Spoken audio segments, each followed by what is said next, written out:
ആറ്റുകാലിൽ എത്തിക്കഴിഞ്ഞാൽ ഞാൻ ആദ്യം ചെയ്യുന്നത് നാരങ്ങ വിളക്ക് കത്തിക്കുക എന്നുള്ളതാണ് കേട്ടോ. അപ്പോൾ അതെൻ്റെ ഒരു പതിവാണ് കേട്ടോ. അപ്പോൾ അതെല്ലാവരും അങ്ങനെ ആയിരിക്കും. ഞാൻ ചെന്ന് നാരങ്ങ വിളക്ക് വാങ്ങും, അത് ദേവിക്ക് സമർപ്പിച്ചതിന് ശേഷമാണ് ഞാൻ അകത്തോട്ട് കയറി പോകുന്നത് കേട്ടോ.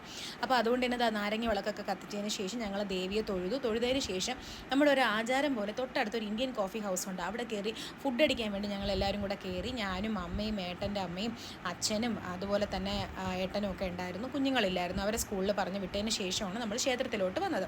അപ്പോൾ അങ്ങനെ ഇരിക്കുമ്പോൾ നമ്മുടെ ഫുഡൊക്കെ ഇങ്ങനെ വന്നു. നെയ് റോസ്റ്റ് ഉണ്ടായിരുന്നു, അതുപോലെ നമ്മൾ ബാക്കി എല്ലാവരും പൂരി സെറ്റൊക്കെയാണ് പറഞ്ഞത് കേട്ടോ. പിന്നെ കോഫി പറഞ്ഞു, ചായ പറഞ്ഞു. അപ്പോൾ എല്ലാം വന്നു. നല്ല ചൂടോടുകൂടി തന്നെ കഴിക്കാൻ പറ്റി. അതൊരു വൈബാണ് അല്ലേ. ഇന്ത്യൻ കോഫി ഹൗസിലെ ആ ഒരു കിഴങ്ങ് ഉണ്ടല്ലോ, അത് ബീട്രൂട്ടൊക്കെ ഇട്ടിട്ട് ഉണ്ടാക്കുന്ന റെഡ് കളറിലുള്ള, അതും ഇതിൻ്റെ ഒരു സ്പെഷ്യാലിറ്റി ആണല്ലോ. ഇന്ത്യൻ കോഫി ഹൗസിൽ മാത്രം കിട്ടുമോ എന്ന് വെച്ചാൽ ബാക്കി എല്ലായിടമൊക്കെ കിട്ടുമായിരിക്കും, എനിക്ക് അറിഞ്ഞുകൂടാ. എന്നാൽ ഇവിടുത്തത് കഴിക്കാൻ ഒരു ഭയങ്കര ഒരു പ്രത്യേക ടേസ്റ്റ് ആയതുകൊണ്ട് തന്നെ അത് നമുക്കൊരു വൈബാണ് അല്ലേ. അപ്പോൾ അത് അച്ഛനൊക്കെ ഇങ്ങനെ ആസ്വദിച്ച് കഴിക്കുകയാണ്. അപ്പോൾ സെക്കൻഡ് വേണമെന്ന് ചോദിച്ചപ്പം ആർക്കും വേണ്ടാന്ന് പറഞ്ഞു. പക്ഷേ ഞാൻ ഒരു അഡീഷണൽ കൂടെ വാങ്ങി കേട്ടോ. വാങ്ങിയിട്ട് പൂരി നമ്മൾ ഷെയർ ചെയ്തെടുത്തു, ഞാനും ഏട്ടനും കൂടെ. നമ്മുടെ കോഫിയൊക്കെ വന്നു, ചായയൊക്കെ വന്നു.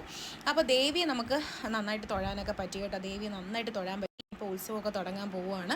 അപ്പോൾ അതുകൊണ്ട് തന്നെ അതിൻ്റേതായിട്ടുള്ള തയ്യാറെടുപ്പുകളൊക്കെ പുറത്തൊക്കെ തുടങ്ങിക്കഴിഞ്ഞു. പിന്നെ ഇതാ പേട വാങ്ങി.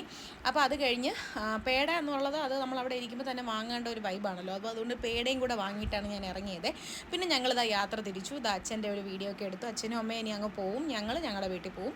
അങ്ങനെ ഞങ്ങൾ നന്നായിട്ട് ദേവിയെ കണ്ടു, അവർ സന്തോഷത്തോടെ ഇറങ്ങിയിരിക്കുകയാണ്. പിന്നെ ഇത് അവിടെ അങ്ങനെ ആറ്റുകാൽ തൊഴുതിറങ്ങി ഇന്ത്യൻ കോഫി ഹൗസിൽ കയറി ഫുഡൊക്കെ കഴിച്ചു. അങ്ങനെ സെറ്റായിട്ട് വരികയാണ്.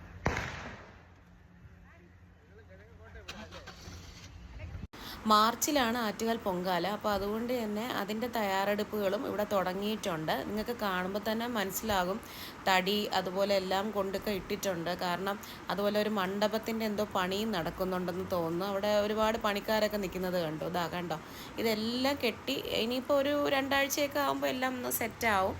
അപ്പോൾ ഇതൊക്കെയാണ് അവിടുത്തെ കാഴ്ചകൾ. അപ്പോൾ എല്ലാവർക്കും ഇന്നത്തെ ഈ ഒരു ചെറിയൊരു വീഡിയോ ഇഷ്ടപ്പെട്ടെങ്കിൽ തീർച്ചയായിട്ടും സബ്സ്ക്രൈബ് ചെയ്യാത്തവർ ദയവ് ചെയ്ത് സബ്സ്ക്രൈബ് ചെയ്യുക, ഷെയർ ചെയ്യാത്തവർ ഷെയർ ചെയ്യുക, ലൈക്ക് ചെയ്യുക.